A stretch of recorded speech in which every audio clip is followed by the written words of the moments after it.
Because the fact is that the programs that are labeled as being for the poor, for the needy, almost always have effects exactly the opposite of those which their well-intentioned sponsors intend them to have. As an example, what are you referring to? Let me give you a very simple example. Take the minimum wage law. It's well-meaning sponsors. There are always in these cases two groups of sponsors. There are the well-meaning sponsors, and there are the special interests who are using the well-meaning sponsors as front men. You almost always, when you have bad programs, have an unholy coalition of the do-gooders on the one hand and the special interests on the other. The minimum wage law is as clear a case as you could want.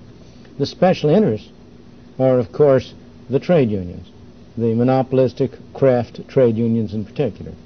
The do-gooders believe that by passing a law saying that nobody shall get less than $2 an hour or $2.50 an hour or whatever the minimum wage is, you are helping poor people who need the money. You are doing nothing of the kind.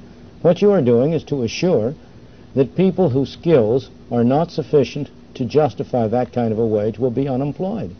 It is no accident that the teenage unemployment rate, the unemployment rate among teenagers in this country, is over twice as high as the overall unemployment rate. It's no accident that that was not always the case. Until the 1950s, when the minimum wage law wage rate was raised very drastically, very quickly, teenage unemployment was higher than ordinary unemployment because, of course, the teenagers are the ones who are just coming into the labor market. They're searching and finding jobs, and it's understandable that on the average they would have be unemployed more.